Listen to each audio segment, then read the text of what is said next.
రక్షణ అంటే ఏమిటి? అప్పుడు దేవుని அவருடைய కుమారుని అనిపి పస్కా బలియా మరిక చేது దేవుడు తన కుమారుని పంపి పస్కా బలిగా అప్పగింపజేసి அவர் కుమారుని எழுப்பி ప్రాణం எழுப்பி శరీర మీట్పుకాக పావ నివారణ బలిల మొదలగా మరిక చేது ఆయన కుమారుని లేపి బ్రహ్మమునికి శరీర విమోచనగా మొదటి మేకపిల్లగా మరణింపజేసి ఆయన పావ నివారణ బలిని இரண்டாவதாக அவர் కుమారుని తామస எழுப்பి మరిక చేது పరిహారత బలిగా ఆయన కుమారుడిగా తామసుని మరి మరణింపజేసి அப்ப அந்த மூன்று நபர்கள் மரித்து உயிர்த்தெழ செய்தது மூலமாக ఆ యొక్క మూడు వ్యక్తులు మరణించి పునరుత్థానం చేయడం ద్వారా நமக்கு என்ன விதமான நீதி கொடுக்கிறாரு? మనకి ఏ విధమైన నీతి ఇచ్చినాడు? அவன் ஆத்மா தொட முடியாது, ఆత్మను ముట్టలేడు, శరీరத்தை தொட முடியாது, குற்றப்படுத்த முடியாது, నిన్ను కుట్ర చేయలేడు. இது இப்ப யார் இது செய்ய முடியும்? ఇది ఎవరు ఇది చేయగలుగుతారు? దేవుడు చేస్తాడా? దేవుడు చేసేసాడా? அது கிரீடவத்த மாட்டிங்க, అది గ్రేటం దగ్గరించుకోవాలి. అపోవాది அவதான் அப்போ అంతే మనం எந்த தொட முடியாது. నన్ను ముట్టలేవు. நீ தலை எவ்வளவு நாடி నా తల్లి తినగొట్టు இயேசு கிறிஸ்து ரத்தத்தினால, యేసు క్రీస్తు రక్తం చేత, ரத்தத்தினால, తామసోరుని நீதினால, తామసోరుని నీతి చేత என்ன குற்றப்படுத்த முடியாது. నన్ను కుట్ర చేయలేవు. இதான் தலை சீரா. ఇదే తల సీరా. இந்த தலை சீராவை அணிந்து கொண்டு నీ యొక్క తల కిరీటం ధరించుకొని చూడండి, தேவன் நம்முடைய ரட்சண தலை சீராவையும் దేవుడు రక్షణటువంటి తల సీరాన్ని సత్యం என்னும் இடைக்கச்சை என்றார். సత్యం అనేటువంటి ఆ యొక్క இடைக்கச்சை, இடைக்கச்சைனா இது கீழே இருக்கிறது துணி இறங்காம மேல துணி இறங்காம டைட்டா கட்டிடுவாங்க. இதுல கத்தி இருக்கும், அதெல்லாம் வைக்கிறதுக்கு அந்த இடைக்கச்சை கட்டுவாங்க. ఆ యొక్క సత్యం అనేటువంటి యొక్క ஒரு போர் வீரன், ఒక వీరుడు, ஒரு வீரன் தான் இந்த தலை சீரா போட்டுக்கணும். தலைக்கு அந்த அந்த மூடி அந்த கவசம் போட்டுக்கணும். தலை அச்சா கூட என்ன ஆகுது, ஒன்னும் ஆகாது. ఆ వీరుడు ఆ యొక్క తల கவசம், ఆ తల కవచం వేసుకుంటే తలై సీరా, తలకి సీరా. இடைக்கு అంటే అంటే బిగు కట్టుకోవాలి, கத்தி வச்சுக்கிட்டு, కత్తి పెట్టుకోవడానికి கத்தி ஒன்று தொங்க விட்டுருக்கு. అంటే చిన్న కత్తి வேற எங்கேயும் வச்சுக்க முடியாது, வேற ఎక్కడ పెట్టుకోలేదు. அப்ப அது கட்டிக்கணும், దాన్ని కట్టుకోవాలి. அந்த இடைக்கச்சை என்னவா கட்ட சொல்றாரு? అది ఏమిగా కట్టుకోమంటున్నాడు? வசனம் என்ன சொல்லுது? వాక్యం ఏమి చెబుతున్నది? சத்தியத்தை தான் நீங்க இடைக்கட்சியா கட்டிக்கொள்ளணும். సత్యాన్ని మీరు కట్టుకోవాలి, నడుముకు బిగ కట్టుకోవాలి. என்ன சத்தியம் கட்டுறது? ఏమి సత్యం కట్టుకోవడం? சத்தியம்னா என்ன? సత్యం అంటే ఏమిటి? நாம் ரட்சிப்பின் சுவிசேஷத்தில் இல்லவா, నేను రక్షణ సువార్తలో లేదు బా, மீட்பின் சுவிசேஷத்தில் இருக்கிறேன். నేను విమోచన సువార్తలో ఉన్నాను. ஏன்னா அந்த கச்சையில என்ன சொல்லி வச்சிருப்போம்? ఎందుకంటే ఆ కచ్చము ఏమి మేము చిక్కపెట్టి ஆவியின் பட்டயம், ఆత్మిక அதான் இருக்கும், అదే ఉంటది. அந்த సత్యం இடைக்கச்சை தான் நம்மள ఆ సత్యం అనేది కట్టుని ఆ కట్టుకొని నిలబడుతుంది. நான் నేను ரட்சிப்பின் சுவிசேஷத்தில் இல்ல, నేను రక్షణ సువార్తలో లేదు, నేను విమోచన సువార్తలో లేదు, నేను నిత్య సువార్తలో ఉన్నాను. நித்திய சுவிசேஷம் ఏమి నిత్య సువార్తనా? நான் கூட మేము కూడా ஏசப்பன் கொடுத்துட்டாரு, యేసుని మాకు ఇచ్చేసాడు. நம்ம அது இல்ல, అది లేదు. நீ அது ஆத்ம ரட்சிப்பின் சுவிசேஷம், అది ఆత్మ రక్షణ సువార్త.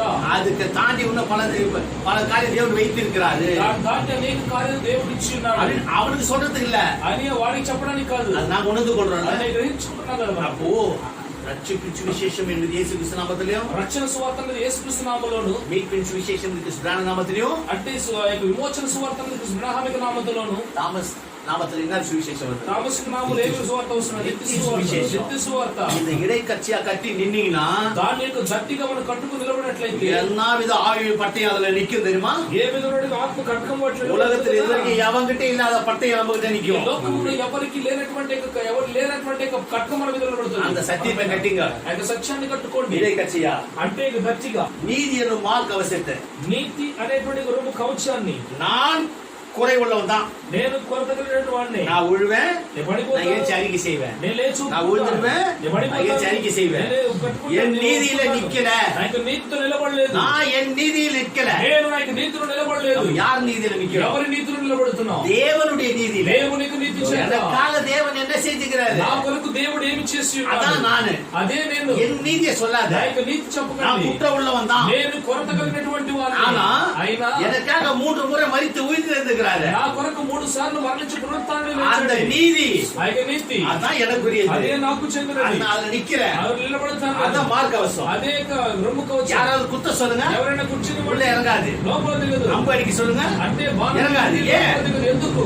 நம்ம நீதியில நிக்கல, మనకు నీతిలో నిలబడలేదు. நான் ரொம்ப ஸ்ட்ராங், నేను చాలా அதுல స్ట్రాంగ్. இல்ல, వాటిలో కాదు. தேவனுடைய நீதி ரொம்ப ஸ்ட்ராங், దేవునికి నీతి చాలా அதுல స్ట్రాంగ్. ஒண்ணு இறங்காது. వాటిలో ఏమి దిగదు. நாமளா போய் தேவனை கூப்பிட்டு இயேசு கிறிஸ்துவா நீங்க மரிங்க, பிராணமா மறிங்க, தாமசா மறிங்க நம்மளா சொன்னோம். మనము దేవుని పిలిచి యేసుక్రీస్తుగా మరణించండి, క్రీస్తు ప్రణామంగా మరణించండి, క్రీస్తు తామసంగా మనమే చెప్పాం. யார் சொன்னது? ఎవరు చెప్పింది? யார் அவர் புத்தி சொல்றது? ఎవరు అతనికి బుద్ధి చెప్పేది? வானங்களை சிருஷ்டிக்கும் போது, ఆకాశం సృష్టించినప్పుడు, பூமி అస్థివారப்படுத்தும் போது, పునాది அந்தரத்துல சுத்துன்னு சொல்லும் போது, ఆ యొక్క అంతరంగంలో చుట్టూని சூரியனை சுத்திவான்னு சொல்லும் போது, సూర్యుని చుట్టూ யார் அவருக்கு புத்தி சொன்னது? ఎవరు అతనికి బుద్ధి చెప్పేది? யார் சொல்ல முடியும்? ఎవరు చెప్పగలుగుతారు? அவர் ఆయన தன்னுடைய ஞானத்தினால తనకు జ్ఞానము చేత அவர் సర్వத்தை உண்டாக்குறவர். సర్వాన్ని సృష్టించినటువంటి அவர் వాడు. பஸ்கா பலியை தீர்மானம் செய்தது அவரே. ఆయన పస్కా బలిని తీర్మానించింది ఆయనే. பாவ நிவாரண பலியை தீர்மானம் செய்தது அவரே. పాప పరిహార బలిని కూడా తీర్మానించింది ఆయనే. ஓக்காடு என்ற அந்த பலி, அந்த தியாகத்தை தீர்மானம் செய்தவரும் அவரே. కొలిపోముడు గొర్రె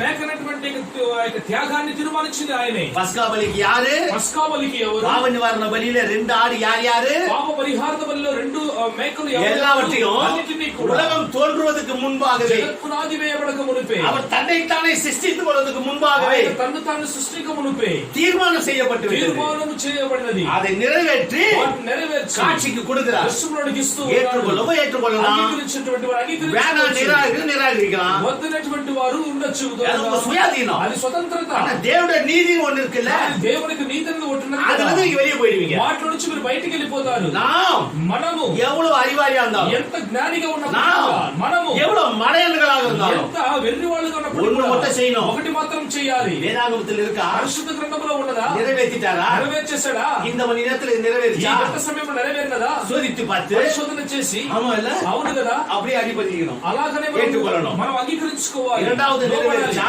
రెండవది నెరవేరిందా? நாம் ஏற்றுக்கொண்டு మనం అంగీకరించుకొని ஒன்றுபடுத்திக்கொள்ளணும். మనం వాటి ఐక్యత చెందుకోవాలి. மூன்றாவது நிறைவேறிச்சா? మూడవది నెరవేర్చినదా? ఏற்றுకొండు అంగీకరించుకొని ஒன்றுபடுத்திக்கொள்ளணும். అంటే ఐక్యత அது చెందించాలి. மட்டும் தான் நம்ம செய்ய అది முடியும். మాత్రం మనం చేయగలుగుతాం. அது தப்பு. అది తప్పు. இது எப்படி? ఇది ఎలా? மனித ஆலோசனை, மனித புத்தியில தேவனுடைய வார்த்தையை சோதிக்காதீர்கள். మనిషి ఆలోచనతో, మనిషి యొక్క బుద్ధితో దేవుని యొక్క వాక్యాన్ని పరిశోధించకండి.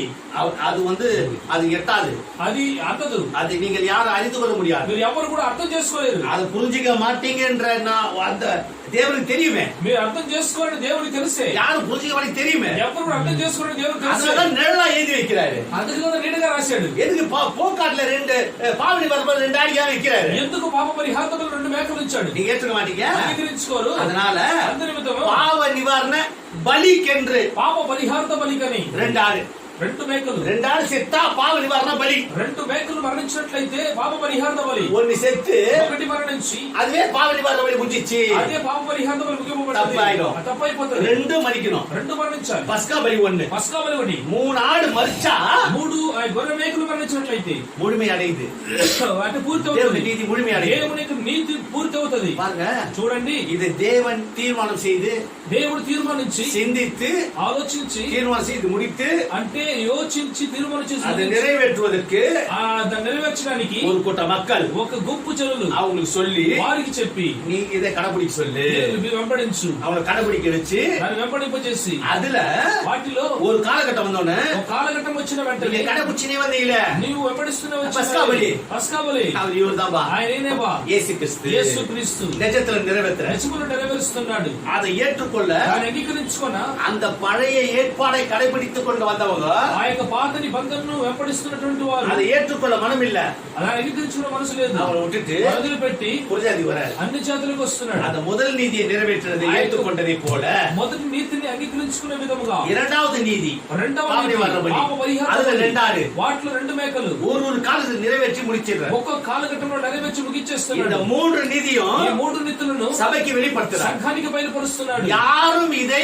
அவர்கிட்ட போய் ஏன் இப்படி செஞ்சீங்கன்னு கேட்க முடியாது. ఎవరు కూడా వీటి ఆయన దగ్గరికి వెళ్ళి ఎందుకు ఇలా చేస్తామని అడగలేరు. அவர் திட்டம் ఆయన చిత్తం, இந்த ఆయన விதமாக ప్రణాళిక. பஸ்கா பலியும், ఈ విధంగా పస్కా బలి, இந்த விதமாக பாவ நிவாரண பலியும் ఈ విధముగా పాప పరిహార బలి செய்யணும் என்று చెయ్యాలని தேவனுடைய தீர்மானம் దేవుని యొక్క తీర్మానం எழுதினவர் రాసిన ఆయన நிறைவேற்றுகிறார். నెరవేరుస్తున్నాడు. நிறைவேற்றியதை నెరవేర్చిన వాటిని வெளிப்படுத்துகிறார். బయలుపరుస్తూ ఉన్నాడు. வெளிப்படுத்துவதை బయలుపరిచిన వాటిని தாழ்மையோடு ஏற்றுக்கொள்ளுங்க. వినయముతో అంగీకరించుకోండి. தேவனுடைய திட்டத்துக்கு வந்துருவோம். దేవుని యొక్క ప్రణాళికకు அப்படி వచ్చేస్తాం. வந்துட்டீங்கன்னா అలా వచ్చినట్లయితే வந்து நீங்க எல்லாம் వచ్చినటువంటి ఉన్నటువంటి మీరందరూ அந்த కూడా நீதி என்னும் ఆ యొక్క నీతినటువంటి மார்க்கவசத்தை தெரிந்து கொள்ளுங்கள். కవచాన్ని ధరించుకొని అంటున్నాడు. எதுக்கு? ఎందుకు? எதிராளியையும் அக்கிரமத்தையும் எல்லாவற்றையும் உங்க இருதயத்துல பாயாது. అంటే ఎదురు మనిషి వేసేటువంటి అగ్ని భారం మీ హృదయంలో சாவடிக்க முடியாது. మిమ్మల్ని చంపలేదు. எதன் மூலியமா? వేటి మూలముగా? தேவனுடைய நீதி என்னும் மார்க்கவசத்தை தரிச்சுக்கிறது மூலமா. దేవుని నీతినటువంటి దత్తాన్ని కట్టుకోవడం ద్వారానే. நீங்க நீதி என்னும் மார்க்கவசத்தை தரிக்கலனா, అంటే నీతినటువంటి కవచాన్ని మీరు ధరించుకోకపోతే ரெண்டு போதும். రెండు చాలు. எனக்கு பஸ்கா பலியான இயேசுவும் పస్కా బలిన యేసు பாவ நிவாரண பலியான பிராணம் போதும். పాప పరిహారమైన బ్రహ్మం చాలు. இந்த போக்கல் மூணது வேணாம் కొనిపుడు మీకు அப்படின்றீங்களா? అలా అనుకుంటున్నారా? இது தேவனுடைய நீதியில முக்காவாசி இன்னொரு பேலன்ஸ் இருக்குது. దేవునికి నీతి లేదు, ముక్కాలు భాగం ఇంకా బ్యాలెన్స్ ఉంది. இந்த முக்கால் மட்டும் நான் ஏத்துக்கிறேன் நீதியாக மார்க்கவசம். అంటే ఇక ముక్కాలు మాత్రం నీతిగా నేను రొమ్ము కవచాలు ధరించుకుంటాను. பிசாசு கத்தி எடுத்து குத்திடுவான், மார்ல இறங்கிடும். అపవాది కత్తిరించి పొడి చేస్తాడు, గుండెలో దిగిపోతుంది. ஏன்? ఎందుకు? நீ தேவனுடைய நீதி என்ற மார்க்கவசம் முழுமை அடையல. అంటే దేవునికి నీతి అనేటువంటి కవచము పూర్తి కాలేదు. அப்ப நீங்க ஜெயிப்பதற்கு జయించడానికి தேவனுடைய நீதி முக்கியமானது. దేవునికి నీతి ముఖ్యమైనది. அப்ப நாம எல்லாம் ஜெயிப்பதற்கு நமக்கு எது முக்கியம்? ఏది ముఖ్యం? தேவனுடைய நீதி தான் முக்கியம். దేవునికి నీతే ముఖ్యం, நம் நீதி அல்ல. మనకి నీతి కాదు, தேவனுடைய நீதி. దేవునికి నీతి. அதத்தான் மார்க்கவசமா தரிச்சுக்கணும் రొమ్ము కవచంగా ధరించుకోవాలి சொல்லிட்டு చెప్పేసి சமாதானத்தின் சுவிசேஷத்துக்குரிய ஆயுதம் என்னும் பாதரட்சியை கால்களை தொடுத்தவர்களாயும். సమాధానమైన సువార్తకు చెందినటువంటి ఆ యొక్క పాద రక్షకుడు ధరించుకున్నటువంటి వారుగా பாருங்க, చూడండి. அப்பா தேவன் முடிச்சிட்டாரா? దేవుడు ముగించేశాడా? போலாமா? మనం వెళ్ళొచ్చా? ரெடியா? రెడీయా? ஆயத்தமா வரும். అంటే సిద్ధపడుతున్నాం. ஆயத்தமாயி போறதா సిద్ధపడి వెళ్లే విధంగా ఉన్నట్లయితే சமாதானம் வரணும். సమాధానం రావాలి. தேவன் எல்லாத்தையும் முடிச்சிட்டாரா? దేవుడు అన్ని ముగించేశాడా? பேலன்ஸ் எதுவும் இல்லையா? బ్యాలెన్స్ ఏమీ లేడా? அந்த சமாதானம் என்னும் సమాధానం சமாதானத்தின் சுவிசேஷத்துக்குரிய అంటే సమాధాన సువార్తకు చెందిన ஆயத்தம். అంటే సిద్ధపడటం. ஆயத்தமாய் போகணும்னா அந்த சுவிசேஷம் என்னும் அந்த சமாதானத்துக்குரிய சுவிசேஷத்தை நீங்க தரிசிக்கும் போது ஆயத்தமாய் போறீங்க. మీరు సిద్ధపడి పోవాలంటే ఇక సమాధానంలో రక్షణ కవచాన్ని ధరించుకుంటే మీరు సువార్తకు మీరు సిద్ధపడి వెళ్తుంటున్నారు. இந்த சுவிசேஷம் தான் முக்கியம். ఈ యొక్క సువార్త ముఖ్యం. இது நித்திய சுவிசேஷம். ఇది నిత్య సువార్త.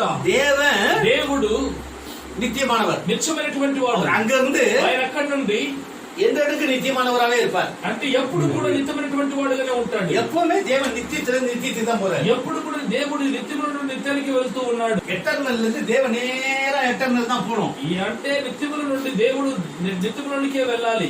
இங்கதான் போனோம் அவரு. ఇక్కడే వెళ్ళాలి ఆయన. இங்க இருக்கும்போது அவர் நேம் ఇక్కడ ఉన్నప్పుడు అతని పేరు எலோஹிம். ఎలోహిం. இந்த தேவன் இங்க வரணும். இப்போ ఈ దేవుడు ఇక్కడ రావాలి. அவர் ஒண்டி வந்தாருன்னா ఆయన ఒక్కడిగా వచ్చినట్లయితే எத்தனை பேரா இருக்கிறாரு? ఎంత మందిగా ఉన్నాడు? ஒருவராய். ఒకటిగా. அவர் ஒன்லி ஒன், ஒருவராக தான் இருக்கிறார். ఆయన ఒకటిగానే ఉన్నాడు. இந்த ஒருவர் திரும்பி இங்க வந்தா எத்தனை பேரா இருப்பாரு? అంటే ఒక్కడు తిరిగి వచ్చినట్లు ఎంత మందిగా ఉంటాడు? ஒருவரா தான் இருப்பாரு. ఒకటిగానే ఉంటాడు. அப்ப அதுல ஒரு பெரிய இல்லையே. వాటిలో ఆయన ఆశ లేదే. நம்ம செய்தியில பாத்துக்கிறோமே. మనం వర్తమానంలో చూసామే. அப்ப தேவன் அங்க என்ன வரணும்? దేవుడే ஐக்கியம் கொள்ளணும். ఐక్యత చెందాలి. அது ஆசைப்படுறாரு. ఆయన ఇష్టపడుతున్నాడు. அப்ப ஒருவரா இருக்கிறாரு. ఒకటిగా ఉన్నాడు. சாகாமே உள்ளவரா இருக்கிறாரு. రూపములేనిటువంటి వాడుగా ఉన్నాడు. அவர் உருவமற்றவரா இருக்கிறார். ఆయన రూపము లేని వాడుగా ఉన్నాడు. உருவம் அற்றவர். రూపము లేని వాడు. இன்விசிபிள். இன்விசிபிளா இருக்கிறார். ఇన్విజిబుల్ అంటే రూపము లేని వాడుగా ఉన్నాడు. பாருங்க, చూడండి. இங்க இருக்க தேவன் வரணும். ఎక్కడ దేవుడు రావాలి. தேவன் திட்டம். దేవుడి ప్రణాళిక. இன்விசிபிள், ఇన్విజిబుల్ ஒருவரா இருக்கிறார். అంటే ఒకటిగా ఉన్నాడు. இந்த ஒருவர் ఒకడు ஃபெலோஷிப் பண்ண பிரியப்படுறார். ఐక్యత చెందడానికి ఆయన ఆశపడుతున్నాడు. ஃபெலோஷிப் தான் அவருக்கு நோக்கம். ఐక్యత చెందడానికి ఆయన ఉద్దేశం. அதுக்கு என்ன பண்ணணும்? இப்போ அதுకేం చేయాలి? நேரா போயினே இருந்தா அவர் எட்டர்னல் போயிடுவார். నేరుగా వెళ్తుంటే నిత్యములకు వెళ్ళిపోతాడు. ஒரே ஒருத்தரா இருப்பாரு. ఒకడే ఒకటిగా ఉంటాడు. ஃபெலோஷிப் பண்ண முடியாது. ఐక్యత చెందలేడు. இன்விசிபிள், பார்க்க முடியாது தேவனா இருப்பார். காண முடியாதவரா, చూడలేని రూపము లేని వాడుగా ఉంటాడు அது దేవుడు. பெரிய நம்ம என்ன பண்றாரு? ఆ ఇష్టం లేకుండా ఏం அப்ப చేస్తున్నాడు? தேவன் అప్పుడు దేవుడు உருவாக்குன அவர் சிந்தையில போடுறாரு. ఆయన మైండ్ లో వేస్తున్నాడు. நாம మనము அப்படி ஒரு சிந்தையில பிளான். అలాగే నీకు మైండ్ లో ప్లాన్. என்ன பிளான்னா, ఏం ప్లాన్ అంటే அதாங்க வேளா ஒரு கூட்ட மக்களுக்கு தெரிஞ்செடுத்து అదేంటి పరిశుద్ధమైన ఒక గుంపు జనులు அவங்களுக்கு சொல்லி వారికి చెప్పి இஸ்ரவேல் ஜனங்களே ఇశ్రాయేలు జనులారా அப்படின்னு అలాగనే இங்க கீழே இறங்கி வந்து కిందికి దిగి వచ్చి இஸ்ரவேல் ஜனங்களை தெரிஞ்சு கொள்றாரு. ఇశ్రాయేలు జనులను తెలుసుకుంటున్నాడు. இஸ்ரவேல் ஜனங்களை, ఇశ్రాయేలు జనులను, இஸ்ரவேல் பீப்பிளை தெரிந்து கொண்டு ఇశ్రాయేలు జనులు తెలుసుకొని அவங்க மூலியமா వారి మూలముగా லா உண்டாக்குறாரு. అంటే ఇక చట్టాన్ని ఆయన రూపిస్తున్నాడు. சட்டம் கொடுக்கிறாரு. அவங்களுக்கு చట్టం ఇస్తున్నాడు వారికి. அந்த சட்டத்தை அவர் கொடுக்கும் போது చట్టాన్ని వారికి ఇచ్చినప్పుడు இதுக்கு வந்து தோரா பேரு. వీటి గురించి తోరా అని పేరు. தோரா கொடுக்கிறாரு. తోరా ఇస్తున్నాడు. 5 புத்தகம். 5 పుస్తకాలు. அதுல 4 புத்தகமும் వాటిలో 4 పుస్తకాలు தேவன் கொடுத்தது. దేవుడిచ్చినది. 5வது புத்தகம் 5వ పుస్తకము உபாகமம் மட்டும் மோசஸ் ஃபுல்லா எழுதுறாரு. அதான் 5 புத்தகம் தோரா. అంటే 5వ పుస్తకం ద్వితీయోపదేశ గ్రంథం మాత్రము మోసే పూర్తిగా రాసిన 5 పుస్తకాలు ఇశ్రాయేలుకి ఇస్తున్నాడు. இந்த நாள்ல தான் ఈ యొక్క చట్టములోనే 7 ఫెస్టివల్ வைக்கிறாரு. 7 పండుగలను ఇస్తున్నాడు. இது 7 பண்டிகைகள தான் 7 పండుగలనే பஸ்கா பலி. இதுக்கப்புறம் వీటికి తరువాత 6వదిలో பாவ நிவாரண பலி, పాప పరిహార బలి. இப்படி நீங்க செய்யணும்னு சொல்றாரு. ఇలాగ మీరు చేయాలని చెబుతున్నారు. இது முழுக்க லேவியில வரும். ఇది పూర్తిగా 7 లేవి ఖండంలో వస్తుంది. இதுல వీటిలో பஸ்கா பலிக்கு ஒரு ஆடு, పస్కా బలికి ఒక గొర్రె, பஸ்கா பலிக்கு ஒரு செம்மறி ஆடு, పస్కా బలికి ఒక గొర్రె, பாவ நிவாரண பலிக்கு పాప పరిహార బలికి 2 ஆடு வைக்கிறார். 2 మేకలు ఇస్తున్నాడు. 2 ఆడు, 2 మేకలు. ஆக 3 ஆடு வெஸ்டாரு. అయినప్పటికీ కూడా 3 మేకలు పెట్టేశాడు. இததான் இஸ்ரவேலர்கள் இதை கடைபிடிச்சிட்டே வராங்க. ఇశ్రాయేలు దాన్ని వెంబడిస్తూనే వస్తున్నారు. இதை எடுத்துட்டு வராரு. నేను తీసుకొస్తున్నాడు. திடீர்னு హఠాత్తుగా దేవుడు இந்த ஷீப் ஆகிய అంటే ஆட்டுக்கு பதிலா గొర్రెకు బదులుగా நிஜமான ஆடு எடுத்து வந்தாரு. నిజమైనటువంటి గొర్రెని తీసుకొచ్చాడు. இயேசு கிறிஸ்துவை எடுத்து பலியாக்குறாரு. యేసుక్రీస్తుని తీసుకొచ్చి బలి చేస్తున్నాడు. இவங்க பஸ்கா பலிக்கு ஒரு ஆடை பலி செலுத்துறாங்க. ఆయన పస్కా బలికి ఒక గొర్రెను బలి చెల్లించారు. దేవుడు நிஜமான இயேசு கிறிஸ்துவை பலியாக்குறாரு. నిజమైనటువంటి యేసుక్రీస్తుని బలి చేశాడు. இதை ஏற்றுக்கொண்ட உடனே దీన్ని అంగీకరించుకున్న వెంటనే சபை தொடங்கிச்சு. సంఘం ప్రారంభపడింది. இதுல 7 சர்ச்சேஜஸ் உருவாக்குறாரு. వీటిలో 7 సంఘములను ఆయన రూపిస్తున్నాడు. இதான் வெளிப்படுத்த விஷயம் சொல்றாரு. ఇదే ప్రకటన గ్రంథంలో చెబుతున్నాడు. 7 సభைகள் சொல்றாரு. అనేటువంటి 7 సంఘాలు చెబుతున్నాడు. அந்த 7 సభைக்காரர்கள் கடந்து வந்து కాలములు దాటుకొని వచ్చి இதோட நாம எல்லாம் பரலோகத்துக்கு போய்டுவோம். అందరూ కూడా పరలోకానికి அப்படின்னு இந்த கிறிஸ்தவர்கள் நினைச்சிட்டு வராங்க. అలాగని క్రైస్తవులు అనుకుంటూ వస్తున్నారు. இயேசு கிறிஸ்து ஏற்றுக்கொண்ட యేసుక్రీస్తుని అంగీకరించుకున్నటువంటి சர்ச்சில வந்து கொண்டிருக்கிற கிறிஸ்தவர்கள், సంఘములో వస్తున్నటువంటి క్రైస్తవులు இயேசு வருவாரு, యేసు వస్తాడు, நம்ம பரலோகத்துக்கு போய்டுவோம். పరలోకానికి వెళ్ళిపోతాం. దేవుడు இதுல ஒரு ஆடு தான் பலியாக்கி இருக்கிறார். వీటిలో ఒక గొర్రెని ఆయన బలి చేసి இன்னும் இருக்கு, ఇంకా ఉన్నది. இதை காட்டாம చూపించకుండా பழைய ஏற்பாடு ஒழிச்சிட்டாரு. పాత నిబంధనను చేసాడు. புதுசு ఇది కొత్తది. அவங்க போறாங்க, వాళ్ళు వెళ్తున్నారు. அவங்கள விடுங்க. వాళ్ళు వదిలిపెట్టారు. ஏன் அவங்கள விட சொல்றேன்? ఎందుకు వాళ్ళు వదిలిపెట్టమంటున్నాడు?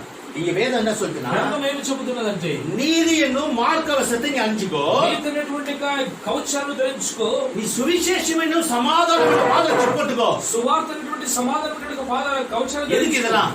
ఎందుకు ఇవన్నీ కూడా? ரட்சண தலைசீரா, రక్షణ తలస్త్రాణము, இதெல்லாம் எதுக்கு போட சொல்றாரு? ఎందుకు ఇవన్నీ కూడా వేయమంటున్నాడు? வான மண்டலத்துல பொல்லாத ஆவிகிட்ட சண்டை போடணும். ఆకాశ మండలంలో అపవిత్ర ఆత్మలతో యుద్ధం చేయాలి. நீ இதெல்லாம் போட்டுக்கோ. ఇవన్నీ కూడా వేసుకో.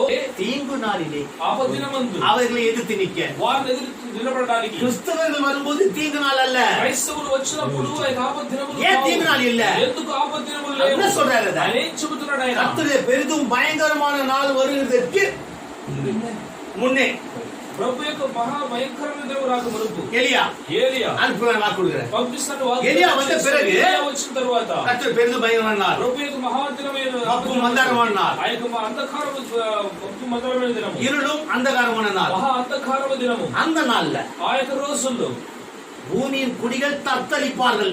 భూమిలో ఉన్న జనులు ప్రలాపిస్తారు. இன்னைக்கு பூமியில தத்தளிக்கிறாங்க. ఈ రోజు భూమిలో எல்லா ప్రలాపిస్తారు. காரியத்துக்கும் தத்தளிக்கிறாங்க. కార్యములకు ప్రలాపిస్తున్నారు. அவங்க பேசுற காரியத்துல எடுத்து பேசினா వారు మాట్లాడుతున్న కార్యములన్నీ కూడా మాట్లాడినట్లు தத்தளிப்பு எவ்வளவுன்றது தெரிய வரும். ప్రలాపన ఎంత తెలియవస్తుంది. நமக்கு அது வேண்டாம். మనకు అది వద్దు. మనకి வான மண்டலத்துல பொல்லாதாரிகள் சண்டை போடுற காரியம் தான் முக்கியம். ఆకాశ మండలంలో అపవిత్ర ఆత్మలతో యుద్ధం చేసే కార్యం ముఖ్యం. தத்திக்கிறவங்களை தத்தளித்து கொண்டிருப்பவங்களை பத்தி நமக்கு என்ன வேலை? ప్రలాపిస్తున్నటువంటి వారి పైన మనకి ఏం పని? వారి గురించి சண்டை போட்டு ஜெயிக்க வேணுமா? యుద్ధం చేసి జయించాలా? தத்தளிக்கிறவங்களை பத்தி தெரிஞ்சுக்கணுமா? இப்போ అంటే ప్రలాపించేటువంటి వారి కొరకు మనకి ఏది వేணும்? ఏది కావాలి? జయించడం. நாம ஜெயிக்கணும், మనం జయించాలి. தத்தளிக்கிட்டோம். వారు ప్రలాపించని. அப்ப நம்மள யார் என்றாருன்னா, వాళ్ళు ఏమరంటున్నాడంటే எதனால உங்களுக்கு கொடுக்குறான்றாரு? ఎంత నిమిత్తం మీకు ఇస్తానంటున్నాడు.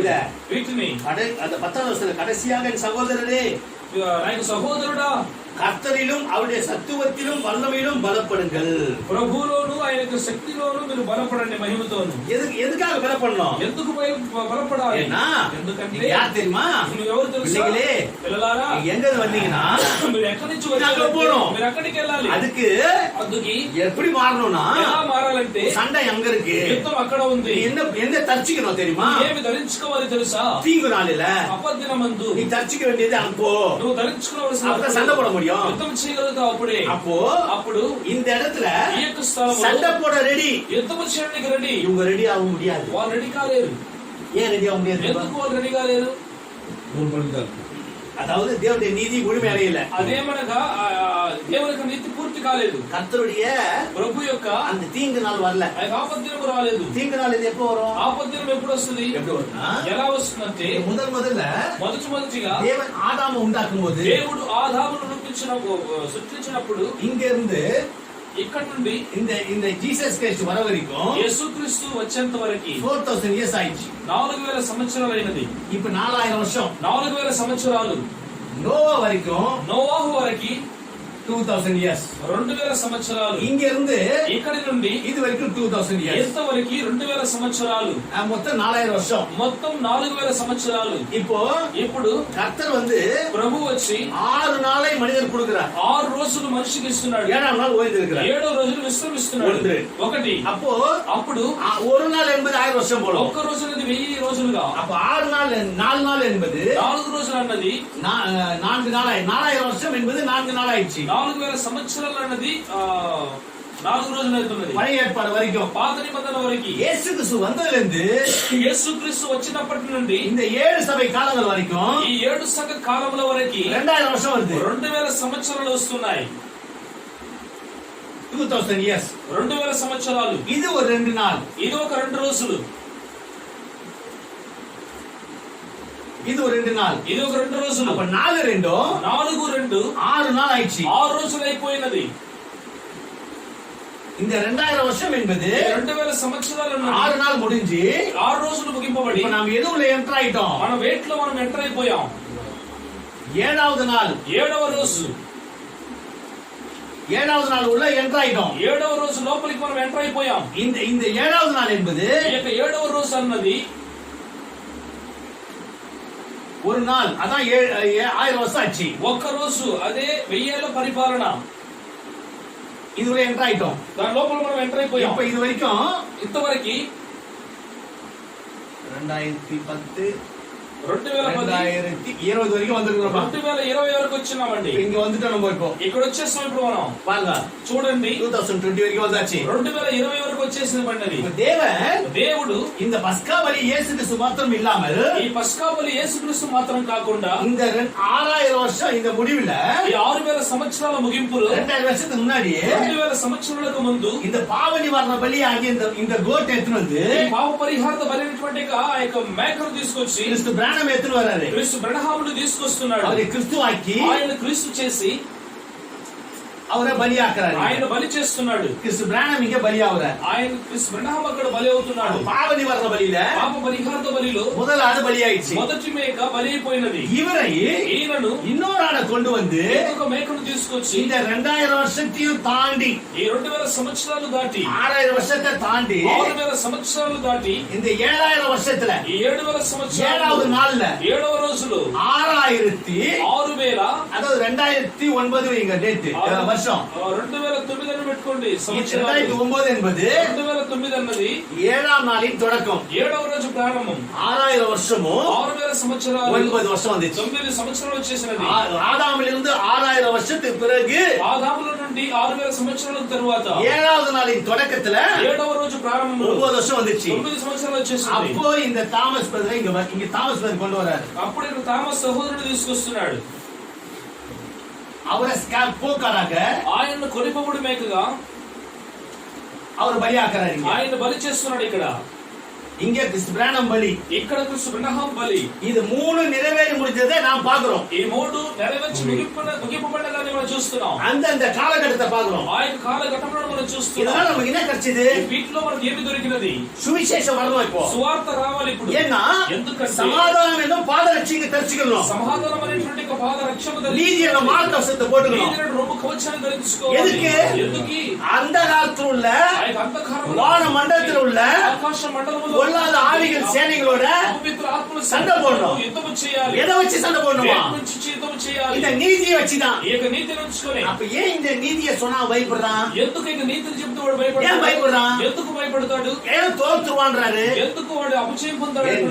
ఎందుకంటే இந்த முதல் ஆதாம் காலத்துல ఈ మొదటి ఆదాము కాలములో ஏவாள் கூட இருக்கும்போது అవ్వ కూడా తోడు ఉన్నప్పుడు இவங்களை பூமியில் ஆண்டு கொள்வாயாக அதிகாரம் கொடுக்கிறார். వారిని భూమిని పరిపాలించుకును గాక అని అధికారం ఇచ్చాడు. பூமியில் ஆண்டு கொள்ளக்கூடிய அதிகாரம் யார் கொடுக்கிறாரு? భూమిని పరిపాలించేటువంటి అధికారం ஆதாம், ఇచ్చాడు ఆదాము. ஏவாள். అవ్వ கொடுத்தது யாரு? ఇచ్చినది ఎవరు? தேவன், దేవుడు, எலோஹிம். ఎలోహిం. இவர்தான் லார்డ్. ఆయనే దేవుడు. இந்த தேவனாகிய இவர், దేవుడైన ఆయన, இவர் ஒரு நபர், ஒருத்தர். ఆయన ఒక వ్యక్తి. ఆయన இவர் யாருக்கு கொடுக்கிறாரு? ఆయన ఎవరికి ఇస్తున్నాడు? ஆதாம். இவர் இரண்டாவது நபர். ఆదాము ఆయన రెండో వ్యక్తి. ஆதாமுக்கு துணையை யாரை கொடுக்கிறாரு? ఆదాముకు తోడుగా ఎవరు ఇచ్చాడు? அவங்க மூணாவது நபர். ఎవరంటే ఆయన మూడో వ్యక్తి. ஆதி ஏதேல் ఎత్తిని பேர் வந்துட்டாங்க? అంటే ఆది ఏదైనా ఎంతమంది వచ్చేసారు? 3 பேர் வந்துட்டாங்க. ముగ్గురు వచ్చేసారు. இவங்கள்ட்ட கொடுத்தத వీరి దగ్గర ఇచ్చిన దాన్ని பிசாசானவன் வந்து అపవాదైనటువంటి వాడు వచ్చి ஏவாளை வஞ்சித்து అవ్వని ఏమార్చి ஆதாமை கரைப்படுத்தி ఆదామును మరక చెందించి அந்த அதிகாரத்தை இழந்து போகும்படி செய்தான். ఆ అధికారాన్ని కోల్పోయే విధంగా చేశాడు. இப்ப இந்த ஆதாம் இழந்து போயிட்டாங்களா? ఆదాము కోల్పోయాడా? ஏவாளை இழந்து போயிட்டாங்களா? అవ్వ కోల్పోయారా? இது இழந்து போனத కోల్పోయిన వాటిని இந்த பூமி மீது அதிகாரம் யார் ఈ எடுத்துக்கலாம்? యొక్క భూమి మీద అధికారం ఎవరు తీసుకున్నాడు? பிசாசு கிட்ட வந்துச்சு. అపవాది దగ్గర వచ్చింది. பிசாசு கிட்ட தான் பூமி அதிகாரம் இருக்குது. అపవాది దగ్గరనే భూమి అధికారం ఉన్నది. இதை நான் எப்படி என் பிள்ளைங்களுக்கு கொடுப்பேன்? వీటిని ఎలా నేను నా బిడ్డలకు ఇస్తాను? சிந்தையில போடுறாரு. ఆయన మైండ్ లో వేస్తున్నాడు. ఇలా பண்ண நீ ఇలాగ చేసావా? என் பிள்ளைய கரைபத்தினியா? ఆయన బిడ్డను మరక చేసావా? கரையை கழுவி నేను మరకను కడిగి அவன் இழந்த சரீரத்தை மீட்டு వాడు కోల్పోయినటువంటి శరీరాన్ని విమోచించి அவன் எழுந்து போனதை அவன் கொடுத்துட்டு వాడు కోల్పోయిన వాడికి ఇచ్చేసి அவனை திருப்பி உன் பக்கம் நிறுத்தி ఈ పక్కన నిలబెట్టి பிசாசு అపవాది இப்ப சண்டை போடுவாங்க. ஒரு நாள் நான் செய்வேன் ఒక రోజు నేను చేస్తాను என்று தேவன் சிந்தையில வைத்த காரியத்தை అది దేవుడు మనసులో ఉంచిన కార్యాన్ని அவர் நீதி ஒன்று உருவாக்குறார். ఆయన నీతిని నిరూపిస్తున్నాడు. அந்த நீதிதான் ఆయన నీతియే இஸ்ரவேல் ஜனங்களை ఇశ్రాయేలు జనులను தெரிந்து கொண்டு తెలుసుకొని மோசஸ் மூலமா கொடுக்கிறார். మోషే మూలంగా ఇస్తున్నాడు. இஸ்ரவேலை தெரிந்து கொள்ளும் போது ఇశ్రాయేలును తెలుసుకున్నప్పుడు ஆபிரகாம்ல இருந்து అబ్రహాముల నుండి అబ్రహాం, ఈసాకు, யாக்கோபு என்கிற இஸ்ரேல், యాకోబు అనేటువంటి ఇశ్రాయేలు. யாக்கோபு தான் இஸ்ரேலா மாறுது. యాకోబే ఇశ్రాయేలుగా మారుతున్నది. ஆபிரகாமின் தேவனும் யாக்கோபின் தேவனும் ஈசாக்கின் தேவனுமாய் இருக்கிற எலோஹிம், అబ్రహాము, యాకోబు, ఈసాకు దేవుడిగా ఉన్నటువంటి ఎలోహిము, அவர் ఆయన இந்த மோசஸ் மூலமாக ఈ మోసెస్ మూలంగా இந்த சட்டத்திட்டங்களை கொடுக்கிறாரு. ఈ యొక్క చట్టాన్ని ఇస్తున్నాడు. என்ன சட்டம்? ఏమి చట్టం? பிசாசை ஜெயிக்க, అపవాదిని జయించడానికి, நீங்க మறுபடியும் உங்க ஸ்தானத்துல நிக்க, మీరు తరువాత ఒకటికి స్థానం నిలబడడానికి, உங்களை தெரிந்து கொள்றதுக்கு, తెలుసుకోవడానికి மனித குலத்துல அவர் தெரிஞ்சு கொள்ளணும். మనిషి కులములో అది తెలుసుకోవాలి. அதுக்கு என்ன பண்ணணும்? அவரு వాడికి ఏమి చేయాలండి? அது புரிய வைக்கணும். అర్థమయ్యేలాగా చేయాలి. சொன்னா புரியுமா? చెబితే అర్థమవుతుందా? పేపర్ లో ப்ளூ பிரிண்ட் உருவாக்கணும். బ్లూ ప్రింట్ రూపించాలి. அதுக்காக ஒரு ஜனம், అందుకని జనం, அவங்க சட்டம், వారి చట్టం அதை செய்ய சொல்லி అది చేయమని அதை செஞ்சிட்டே வராங்க. చేస్తూనే వస్తున్నారు. அதை நிஜத்தில் நிறைவேற்றி பஸ்காவா இயேசு, పస్కా బలిగా యేసు, பாவநிவாரண பலியாக கிறிஸ்து பிராணம், పరిహార బలిగా క్రీస్తు బ్రహ్మ, ஓக்கானாக தாமஸ் పరిపూర్ణ మేకగా நிறைவேற்றி ముగించి ஒன்னு நிறைவேற்றும் போதும் அதை ஏற்றுக்கொள்ள அந்த காலகட்டத்துக்கு ஒரு கூட்டம், ఒక్కొక్కటి నెరవేర్చినప్పుడు దాన్ని అంగీకరించుకోవడానికి ఆ కాలఘట్టం యొక్క కూటములు, இதை ఏற்றுக்கொண்டவர் கிறிஸ்தவர்கள். దాన్ని అంగీకరించుకున్నటువంటి వారు క్రైస్తవులు. கிறிஸ்து பிராணமில் நிறைவேறதை ஏற்றுக்கொள்ளும் போது, బ్రహ్మములు నెరవేర్చే దాన్ని అంగీకరించుకున్నప్పుడు நாம் మనము ஆதாம் இழந்ததை பெற்றுக்கொள்கிறோமா என்ற தெளிவுக்குள்ள வந்தோம். ఆదాము కోల్పోయిన దాన్ని మనం పొందుకుంటున్నాం అనేటువంటి తెలివిలోనికి మనం వచ్చాం. ஆனாலும் போக்காடு நிறைவேறல. అయినప్పటికీ కూడా కొడిపొప్పుడు మేక 2009 தாமஸ் பதர் மரிச்ச பிறகு, తామస్ సహోదరుడు మరణించిన తర్వాత அது தெளிவுபடுத்தின உடனே మనకు తెలివి వచ్చిన వెంటనే சண்டை போட ரெடி ஆகும். యుద్ధం వచ్చాక రెడీ అవుతున్నాం. ఎప్పుడు? தீங்கு நாள். ఆపద్దినమందు. இப்ப வருது தீங்கு நாள். ఇప్పుడు వస్తున్నది ఆపద్దినం. ஒட்டுமொத்த உலகமும் మొత్తం లోకమంతా కూడా தீங்குக்குள்ள போகுது. ఆపదలకు அப்ப వెళ్తున్నది. நாம என்ன செய்யணும்? మనం ఏం చేయాలి? మనం சண்டை போடணும்னா యుద్ధం చేయాలంటే இந்த முதலாவது நீதி, ఈ మొదటి నీతి, இந்த இரண்டாவது நீதி, ఈ రెండవ నీతి, இரண்டாவது நீதி, ఈ రెండవ నీతి, இந்த மூன்றாவது நீதி, ఈ మూడవ నీతి, இத వీటిని நீங்க మీరు அது உணர்ந்து கொண்டு వాటిని గ్రహించుకొని இத மார்க்கவசமா தரிச்சு கொண்டு రొమ్ము కవచంగా ధరించుకొని தரிச்சு கொண்டாலே போதும். ధరించుకుంటేనే చాలు. ஐயோ అయ్యో தேவன் முடிச்சிட்டாரா? దేవుడు ముగించేశాడా? பிசாசே అపవాది ஒண்ணும் பண்ண முடியாது. ఏమీ చేయలేవు. சமாதானம் வருது. సమాధానం వస్తున్నది. ஒண்ணும் பண்ண முடியாது. சமாதானத்தின் வார்த்தை. నువ్వు ఏమి చేయలేవు అన్నది సమాధానం యొక్క వాక్యం. நாம சண்டை போட்டு ஜெயிச்சோமா? మనం యుద్ధం చేసి జయించామా? వారిని அவனை என்ன குத்தி போட்டோமா? వారిని మనం పొడిచామా? அவனை அடிச்சோமா? మనం కొట్టామా? ஒண்ணுமே செய்யல. அவனை ఏమీ చేయలేదు. ஆனா நமக்கு என்ன வருது? అయినా మనకి ఏం వస్తుంది? சமாதானம் வருது. సమాధానం எப்படி வந்தது? ఎలా వచ్చినది? தேவனுடைய நீதி దేవుని యొక్క నీతి சமாதானத்தை கொடுக்குது. సమాధానం ఇస్తున్నది. ஐயோ சுவிசேஷம் అంటే సువార్త. இயேசு கிறிஸ்துவினால் ஆத்தும ரட்சிப்பு. యేసుక్రీస్తు యొక్క ఆత్మరక్షణ. பிசாசு பிட்டது புடுங்கி అపవాది దగ్గర నుంచి పెరిగి ஆத்துமாவை உனக்கு கொடுத்துட்டேன். ఆత్మనికి இனி ఇచ్చేసాను. பிசாசு தொட முடியாது. ఎందుకు అపవాది ముట్టలేదు? அவன் எழுந்து போயிட்டான். వాడు కోల్పోయాడు. ஆத்துமா புடி கொடுத்துட்டேன். ఆత్మను పెరిగి ஆத்தும ரட்சிப்பு. ఆత్మరక్షణ. கிறிஸ்து பிராணம் பாவ நிவாரண பலியா வந்து மரிச்ச உடனே బ్రహ్మ పాప పరిహార బలిగా వచ్చి உயிர்த்தெழுந்த உடனே పునరుత్థానం చేసిన பிசாசு கிட்ட இருந்து சரீரத்தை பிடிங்கி சரீர மீட்பு கொடுக்கிறார். అపవాది దగ్గర నుండి శరీరాన్ని లాగి శరీర విమోచనిస్తున్నాడు. நாம ஏற்றுக்கொள்றோம். అంగీకరించుకుంటున్నాం. பாவ நிவாரண பலி ஒன்னு இருக்கு. పాప పరిహారం ఉంటున్నది. அது பிராணம் தானா? బ్రహ్మమేనా? ஆமென். ఆమేన్. சரீர மீட்பு வந்திருக்கு. శరీర విమోచన వచ్చేసింది. போர்க்காடுன்னு ஒன்னு இருக்கு. పరిపూర్ణ మేకర ఉంటున్నది. அது தாமஸ் பிரதர். ఆ తామస్ సహోదరుడు. ஓ அப்ப மூன்று நிறைவேற்றிட்டாரா? మూడు నెరవేర్చేశాడా? நீங்க ஆமென் சொல்லும்போது ఆమేన్ చెప్పినప్పుడు நீங்க செய்த அக்கிரமத்தையும் மீறுதல்களையும் அவர் சுமந்துக்கிறார். మీరు చేస్తున్నటువంటి అతిక్రమణ మీరుదలను భరించుకుంటున్నారు. பிசாசு అపవాది சரீரத்தை தொட முடியாது. మీ శరీరాన్ని ஒரு ஆத்துமாவை தொட முடியாது. ఆత్మను ముట్టలేడు. உங்களுடைய నీ యొక్క அக்கிரமத்து மீறுதலையும் குற்றப்படுத்தி காட்ட முடியாது. అతిక్రమలను మీరుదలను కుట్రపరిచి చూపించలేడు. பாருங்க చూడండి இந்த அப்படியா ఈ సమాధానం இந்த சமாதானம் வருதுல ఈ సమాధానం அத వస్తుంది இந்த కదా. சுவிசேஷத்தை பாதரட்ச போட்டுக்கணும். ఆ యొక్క సువార్తనే మనం రక్షణగా தொட వేసుకోవాలి. முடியாது. అపవాది నువ్వు ముట్టలేవు. இங்க வழியோடு நான் கிளம்புறோம். బయలుదేరాలి. சமாதானம் சுவிசேஷத்தை பாதரட்ச அஞ்சுக்கிறீங்க. సమాధాన సువార్త యొక్క ఆ యొక్క రక్షణ కవచాన్ని இந்த ధరించుకుంటున్నారు. சுவிசேஷத்தை தான் நீங்க பாதரட்ச அணிந்து ఈ கொள்றீங்க. యొక్క సువార్తని మీరు పాద రక్షణగా அணிந்து கொண்டு நீங்க கிளம்புறீங்க. మీరు బయలుదేరుతున్నారు. எங்க கிளம்புறீங்க? ఎక్కడ வான బయలుదేరుతున్నారు? மண்டலத்துல பொல்லாத ஆவிய சேனைகள் சண்டை போட கிளம்புறீங்க. ఆకాశ మండలంలో ఉన్న అపవిత్ర ఆత్మలతో యుద్ధము చేయడానికి మీరు ఏ సండే పోడணும்? ఎందుకు యుద్ధము చేయాలి? ஏன் சண்டை போடணும்? ఎందుకు యుద్ధము చేయాలి? நீங்க எல்லாம் ஏன் சண்டை போடணும்? మీరందరూ కూడా ఎందుకు యుద్ధము చేయాలి? ஏன்னா ఎందుకంటే ஆதாம் கிட்ட புடுங்கினது எல்லாத்தையும் ఆదాము దగ్గర లాక్కున్నటువంటి தேவபுத்திரர் வந்து பிடுங்கி கொள்வார்கள் வாக்கு குத்துகிறார். దేవుని యొక్క పుత్రుల నుంచి లాక్కుంటారు వాగ్దానం அது చేస్తున్నాడు. நான் தான். అది నేనే. நீங்க நிரூபிக்கணுமே. నిరూపించాలి. வச்சு பாருங்க அத. చదివి చూడండి వాటిని. ஆதாம் தன்னுடைய தேவத்துவத்தை இழந்தான். ఆదాము తన యొక్క దైవత్వాన్ని కోల్పోయాను. அவன் தன்னுடைய குமாரனுக்குரிய ஸ்தானத்தை இழந்தான். ఆయన తన యొక్క కుమారుడి యొక్క స్థానాన్ని కోల్పోయాను. அவன் தன்னுடைய அதிகாரத்தை இழந்தான். ఆయన తన యొక్క అధికారాన్ని కోల్పోయాను. அவன் இழந்த அதிகாரத்தை சாத்தான் பறித்து கொண்டான். ఆయన కోల్పోయిన అధికారాన్ని సాతాను లాక్కొనెను. ஆனாலும் மகிமை అయినప్పటికీ మహిమ தேவபுத்திரர் வெளிப்படுவதற்காக நாம் பார்த்து கொண்டிருக்கிறோம். దేవుని పుత్రుడు బయలుపడడానికి మనం కాచుకొని ఉన్నాం. அவர்கள் வந்து எழுந்து போன அந்த அதிகாரத்தை மறுபடியும் திரும்ப பிடித்துக் கொள்வார்கள். వారు కోల్పోయిన అధికారాన్ని తిరిగి వచ్చి లాక్కుంటారు. நாம் காலங்கள் நிறைவேறுவதற்காகவே మనము కాలమును నెరవేర్చుట కొరకే காத்துக் கொண்டிருக்கிறோம். కాచుకొని ఉన్నాము. காலங்கள் நிறைவேறும் பொழுது కాలమును నెరవేరినప్పుడు பூர்ணி கோபுரம் வளர்ந்து கொண்டே வந்து పిరమిడ్ గోపురము పెరుగుతూనే వచ్చి உச்சியை வந்து அடையும். అంటే ఉచ్చు నుంచి చేరును. அப்பொழுது தேவபுத்திரர்கள் எல்லோரும் வெளிப்படுவார்கள். అప్పుడు దేవుని పుత్రులు అందరూ కూడా బయలుపడతారు. அப்பொழுது தேவனுடைய வல்லமை நடந்து வரும். అప్పుడు దేవునికి మహిమ నడిచి వచ్చును. ஆதாமிலிருந்து சாத்தான் பறித்து கொண்ட எல்லா வல்லமையையும் ఆదాము దగ్గర నుంచి సాతాను లాక్కున్న అన్ని మహిమను சாத்தானிலிருந்து தேவபுத்திரர்கள் பிடித்துக் கொள்வார்கள். అపవాది దగ్గర నుంచి దేవునికి పుత్రులు లాక్కుంటారు. ஆமாம் ஐயா, అవునయ్యా, அது ஆதாமு சொந்தமான. అది ఆదాముకు సొంతమైనది. ஆமென். ఆమేన్. ஆதாமிடம் இருந்து சாத்தான் பறித்து கொண்ட எல்லா வல்லமையையும் ఆదాము దగ్గర నుంచి ఆ యొక్క అపవాది లాక్కున్నటువంటి అన్ని అధికారం ఆ యొక్క మహిమను சாத்தானிடம் இருந்து தேவபுத்திரர்கள் பிடிக்கிக் கொள்வார்கள். అపవాది దగ్గర నుంచి దేవుని యొక్క పుత్రులు వచ్చి లాక్కుంటారు. இதுக்கு தான் நீங்க சர்வாதிபதி వీటి కొరకే మీరు సర్వాంగ దోషం ధరించుకోవాలి. தச்சு கொள்ளணும். ధరించుకోవాలి. இன்னும் நாம இப்ப இனிமேல் வர காலங்கள்ல ఇంక వచ్చేటువంటి కాలములలో இது என்ன நாள் சொல்லிட்டாரு? இத ఏమి రోజు చెప్పేశాడు? தீங்கு நாள்ல நீங்க தரிக்காம ఆపద దినములు మీరు ధరించుకోలేకుండా ఎప్పుడు మీరు ధరించుకోబోతున్నారు? தேவன் சொல்லிக்கிறாரு. దేవుడు చెప్పి ఉన్నాడు. அது மணவாளன் மேற்கோள் காட்டுறாரு. పెళ్లి కుమారుడు అని వెతి ஒரு చూపిస్తున్నాడు. நாள் ఒక రోజు அவனுக்காக கொடுக்கப்பட்ட அந்த சிறுமந்தை వాడి కొరకు ఇవ్వబడినటువంటి ఒక చిన్న தேவனை బిడ్డ நோக்கி கதறட்டும்ன்றாரு. దేవుని ఉద్దేశించి ప్రలాపించినట్టున్నాడు. ஏன் கதறணும்? ఎందుకు ప్రలాపించండి. நீங்க சர்வாயுத வர்க்கம் தரிக்காமே இருந்தீங்கன்னா கதறித்தான் ஆகணும். సర్వాంగ కవచం ధరించకుండా ఉంటే మీరు ప్రలాపించి తీరాలి.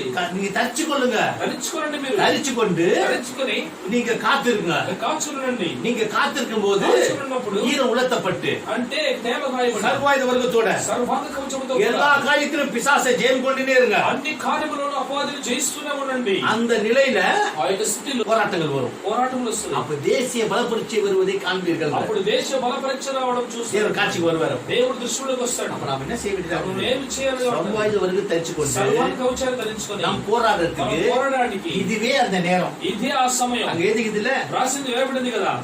என்ன சொல்றாரு பாருங்க. ఏమి చెబుతున్నాడు చూడండి. பொல்லாங்கன் எய்யும் அக்னி அஸ்திரங்கள் எல்லாவற்றையும் அவித்து போடத்தக்கதாய் అపవిత్రుడు వేసేటువంటి అగ్ని యొక్క ఆ యొక్క బాణములన్నీ కూడా తీసివేయనట్లుగా எல்லாவற்றுக்கும் மேலாக అన్నిటికి పైగా விசுவாசம் என்னும் கேடயத்தை பிடித்துக் கொண்டவர்களாயும் நில்லுங்கள். విశ్వాసం అనే కేడను పట్టుకున్నటువంటి వాడుగా నిలబడాలంటున్నాడు. இந்த தேவனுடைய நீதியின் மேல விசுவாசம் நிக்கணும். దేవునికి నీతి మీద విశ్వాసంతో నిలబడాలి. என்ன வந்தாலும் சரி. ఏమి వచ్చినా வார்த்தை சத்தியம். వాక్యము సత్యం. தேவன் சொல்லிட்டாரு. దేవుడు చెప్పేశాడు. சொன்னா சொன்னதுதான். చెబితే చెప్పినట్లే. நீங்க நின்னுனால నిలబడిపోవాలి. நின்னுட்டீங்கன்னா నిలబడినట్లయితే அதான் விசுவாசம் అదే கேடகம். విశ్వాసం కేడகம். அவன் என்ன செஞ்சாலும் వాడేమి அந்த చేసినా கேடகம் అది కేడகம். அத பட்டு விழுந்துரும். దాంట్లో పడిపోతుంది. இப்படி ஏதிக்கிறாரு. రాశాడు. இப்படி ஏதிக்கிறாரு.